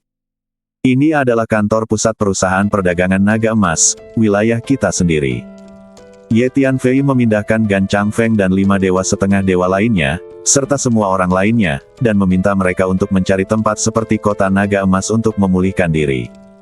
Ye Tianfei sendiri menemukan ruang latihan yang lebih rahasia, memasuki ruangan itu, dan kemudian memasuki menara hantu. Selanjutnya, lanjutkan berlatih teknik pedang terbang. Ye Tianfei mengeluarkan embrio pedang, lalu mengeluarkan setumpuk besar balok besi hitam. Sambil memurnikan dan menyerap energi jiwa berkualitas tinggi yang terkandung dalam balok besi hitam ini, ia menggunakan salah satu badan jiwa untuk terus berlatih teknik pedang terbang. Pertama-tama, aku akan mencoba menyatukan klon jiwaku dengan embrio pedang ini. Ye Tianfei menatap embrio pedang di depannya dan berkata dengan suara yang dalam. Sambil berlatih teknik pedang terbang, badan jiwa Ye Tianfei yang lain duduk bersila di menara pemurnian pikiran, memurnikan dan menyerap energi jiwa serta hukum jiwa di menara pemurnian pikiran. Sekitar 2/3 energi jiwa di menara pemurnian hati telah disempurnakan dan diserap oleh Ye Tianfei. Aku sudah berlatih 2 seni bela diri kekuatan mental, Mind Lock dan Invisible Mind Sword, dengan sangat baik. Biarkan aku berlatih 2 seni bela diri kekuatan mental lagi. Ye Tianfei berpikir dalam hati. Sebelumnya, Ye Tianfei memperoleh slip giok di alam rahasia ketiadaan, yang mencatat warisan gerbang hati. Kemudian, latihan Ye Tianfei dalam kekuatan mental terutama difokuskan pada peningkatan energi mental dan pemahaman hukum kekuatan mental. Seni bela diri kekuatan mentalnya adalah untuk melatih kunci mental dan pedang mental tak terlihat. Ye Tianfei belum meluangkan waktu untuk melatih warisan mental lainnya yang tercatat dalam slip giok. Ye Tianfei menggerakkan pikirannya, dan sebuah kepingan giok berisi teknik bela diri muncul di menara pemurnian hati. Di depan badan jiwanya, dia merasakan energi jiwa di dalamnya dan mulai melihat warisan gerbang hati yang terekam dalam kepingan giok berisi teknik bela diri. Ye Tianfei berencana untuk memilih teknik Xinmen yang lebih cocok untuk tahap latihannya saat ini. Aku akan menggunakan 3 planet kekuatan jiwa lainnya untuk memahami metode 10.000 pedang kembali menjadi satu. Ye Tianfei berpikir diam-diam di dalam hatinya, lalu menggunakan 3 planet kekuatan jiwa untuk memahami metode 10.000 pedang kembali menjadi satu. Sebelum meninggalkan 3.000 dunia untuk pertama kalinya dan memasuki lautan hampa yang kacau, Ye Tianfei memperoleh buku rahasia 10.000 pedang kembali menjadi satu yang lebih maju, teknik pedang tingkat dewa yang ditinggalkan oleh Dewa Pedang. Dewa Pedang adalah salah satu dari 10 kultivator pedang teratas di dunia pedang. Ye Tianfei masih jauh dari mencapai level tertinggi dalam metode semua pedang kembali menjadi satu yang diwariskannya. Dengan cara ini, Ye Tianfei mampu melakukan 3 hal sekaligus, teknik pedang terbang, energi mental, dan metode 10.000 pedang kembali menjadi satu. Ketiga seni bela diri ini dipraktikkan pada saat yang bersamaan. Kalau cara praktik semacam ini disebarkan, tidak banyak orang yang berani mempercayainya. Secara umum, bahkan bagi para master setengah dewa, mereka hanya dapat memusatkan pikiran dan waktu mereka untuk berlatih satu teknik atau seni bela diri pada satu waktu. Hanya dengan cara ini mereka dapat mencapai keberhasilan. Sungguh luar biasa dapat berlatih 3 jenis seni bela diri di saat yang sama. Tentu saja, Ye Tianfei memiliki 2 badan jiwa dan 3 planet kekuatan jiwa, sehingga ia dapat berlatih hingga 5 jenis seni bela diri sekaligus. Ketika Ye Tianfei berlatih dalam pengasingan di Menara Hantu, berbagai peristiwa yang terjadi di kelompok dunia Jinhua belum lama ini telah mulai menyebar di laut kekosongan kekacauan dengan kecepatan yang mengkhawatirkan. Terutama karena begitu banyak master tingkat atas menerobos masuk ke kuil Jinhua dan menderita banyak korban, dan diusir keluar dari kuil Jinhua oleh tangan raksasa, yang menewaskan hampir setengah dari master tingkat atas yang menerobos masuk. Ini terlalu mengejutkan. Konon, setiap master puncak yang terbunuh berasal dari kekuatan-kekuatan terkenal di laut kekosongan kekacauan, atau beberapa kekuatan kuno misterius yang muncul kembali belum lama ini, atau dari beberapa daerah terlarang misterius. Masing-masing master top ini adalah jagoan yang berdiri di puncak piramida di Chaos Void Sea. Biasanya, mereka dapat membuat Chaos Void Sea berguncang hanya dengan hentakan kaki, tetapi sekarang banyak dari mereka yang telah tumbang. Apakah Dewa Jinhua benar-benar telah bangkit? Banyak orang di laut kekosongan kekacauan menanyakan pertanyaan ini. Karena pada saat itu, beberapa master puncak yang kabur dari kuil Jinhua berteriak bahwa Dewa Jinhua telah bangkit. Setelah hal semacam ini tersebar, siapapun yang mendengarnya merasa sedikit geli di kulit kepala, terkejut sekaligus tidak percaya. Jika memang ada dewa yang masih hidup di laut kekosongan kekacauan, hal seperti itu sungguh mengejutkan. Terlebih lagi, dia adalah dewa kuno yang terkenal dan kuat seperti Dewa Jinhua. Kemudian berbagai legenda kuno tentang Dewa Jinhua dan kuil Jinhua juga digali. Khususnya, tindakan mulia Dewa Jinhua dalam menekan seluruh laut kekosongan kekacauan pada era tertentu di zaman kuno telah disebutkan berulang kali, membuat banyak orang takjub. Dewa Jinhua, dewa kuno yang telah lama menghilang, tiba-tiba menjadi fokus lautan hampa yang kacau. Meskipun leluhur perusahaan dagang Wanfa dan perusahaan dagang Yongfu juga dewa, mereka hanyalah dewa biasa. Mereka jauh lebih rendah daripada dewa-dewa yang kuat dan terkenal seperti Dewa Jinhua. Singkatnya, Dewa Jinhua dan kuil Jinhua menjadi fokus utama seluruh laut kekosongan kekacauan dalam waktu singkat, dan dibicarakan dengan heboh oleh banyak orang. Tidak lama kemudian, berita baru tentang Dewa Jinhua dan kuil Jinhua keluar. Artinya, keturunan Dewa Jinhua tiba-tiba muncul, kembali ke kelompok dunia Jinhua, dan memasuki kuil Jinhua. Kemudian dunia tempat kuil Jinhua berada diambil alih oleh keturunan Dewa Jinhua yang mengumumkan kembalinya suku Jinhua secara resmi. Konon, keturunan Dewa Jinhua secara kolektif meninggalkan kelompok dunia Jinhua sejak lama dan pindah ke daerah terlarang yang misterius. Mereka tinggal di daerah terlarang itu dalam waktu yang lama. Kini setelah mendengar tentang kuil Jinhua, mereka segera kembali. Setelah beberapa saat, berita tersebar bahwa Dewa Jinhua belum dibangkitkan. Para Master Top itu memasuki kuil evolusi dan menabrak badan Dewa Jinhua. Ada tanda kekuatan jiwa yang tertinggal di badan Dewa Jinhua. Itu adalah tanda kekuatan jiwa yang ditinggalkan oleh Dewa Jinhua yang mengendalikan badannya sendiri dan melancarkan serangan terhadap para Master Top yang menerobos masuk. Tanda kekuatan jiwa yang ditinggalkan oleh Dewa, ditambah Mahiyat Dewa, menunjukkan kekuatan yang mengerikan. Terlebih lagi, kuil Jinhua pada awalnya adalah tempat tinggal dan praktik Dewa Jinhua di zaman kuno. Itu milik wilayahnya. Jika orang luar menerobos wilayahnya, mereka hanya bisa dibantai. Aku tidak menyangka Dewa Jinhua masih memiliki keturunan.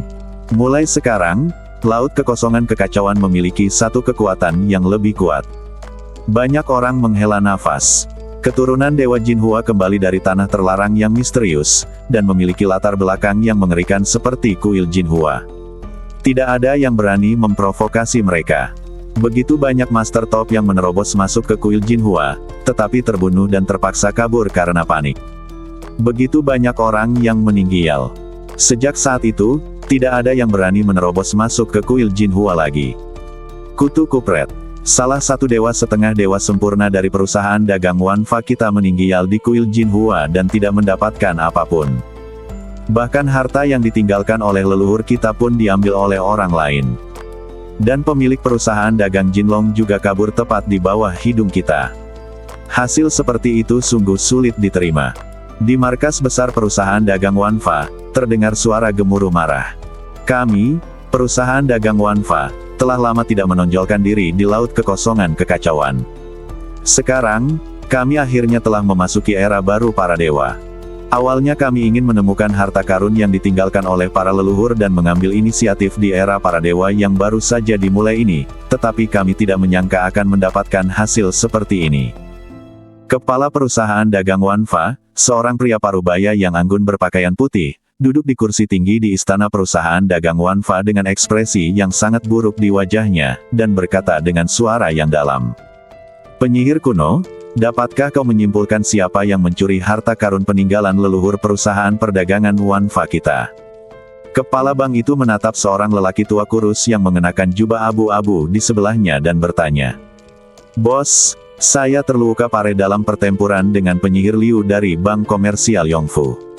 Saya telah pulih dari luka-luka saya selama beberapa waktu. Saat ini saya tidak dapat menyimpulkan siapa yang mencuri harta yang ditinggalkan oleh leluhur saya. Penyihir kuno itu menggelengkan kepalanya dan menjawab. Di tempat terpencil tempat leluhur kedua perusahaan dagang itu berada, orang-orang dari kedua perusahaan dagang itu mengalami pertempuran yang brutal. Selama pertempuran itu, para penyihir dari kedua perusahaan dagang itu bertarung dengan sangat sengit dan keduanya terluka parah. Penyihir kuno, sebaiknya kau luangkan waktu untuk menyembuhkan lukamu terlebih dahulu. Kita bisa melanjutkan pemotiongan. Setelah lukamu membaik, Kepala Bank Komersial Wanfa mengangguk. Ia tahu bahwa jika ia mencoba menggunakan teknik deduksi saat ia sedang terluka parah, ia akan mudah mendapat serangan balik dan bahkan nyawanya terancam.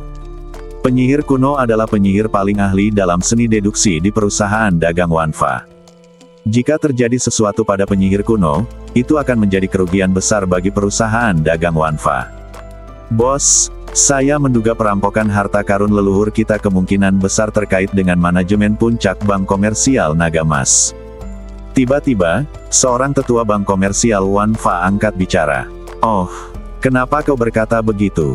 Di dalam istana, para eksekutif senior perusahaan perdagangan Wanfa lainnya segera mengalihkan pandangan mereka ke tetua itu. Apakah semua orang sudah lupa? Para petinggi Bank Komersial Naga Emas diburu oleh kita, dan tempat terakhir mereka meninggalkan aura mereka sebenarnya berada di dekat ruang kecil tempat leluhur kita menyendiri. Bagaimana mungkin ada kebetulan seperti itu? Saat itu, saya menduga bahwa para petinggi Bank Komersial Naga Emas mungkin tahu tentang leluhur kita, jadi mereka mencarinya sampai ke sana. Saya pikir orang yang tiba-tiba muncul dan mencuri harta leluhur, dan monster pohon itu kemungkinan besar berhubungan dengan para petinggi Bank Komersial Naga Emas, dan mereka bahkan mungkin adalah pembantu yang diundang oleh para petinggi Bank Komersial Naga Emas. Kata tetua itu, Penatua Feng, mendengar apa yang Anda katakan, ini memang mungkin. Kalau tidak, mengapa para eksekutif puncak perusahaan perdagangan naga emas bisa begitu saja kabur ke dunia tempat para leluhur kita mengasingkan diri, dan napas terakhir yang mereka tinggalkan ada di daerah sekitar? Setelah mendengar kata-kata tetua itu, banyak eksekutif puncak perusahaan perdagangan Wanfa mengangguk, dan salah satu dari mereka berbicara. Penatua Feng, apa yang kau katakan mungkin benar. Mulai sekarang, kita harus berusaha sekuat tenaga untuk melacak keberadaan manajemen puncak perusahaan perdagangan naga emas, terutama pemilik bank.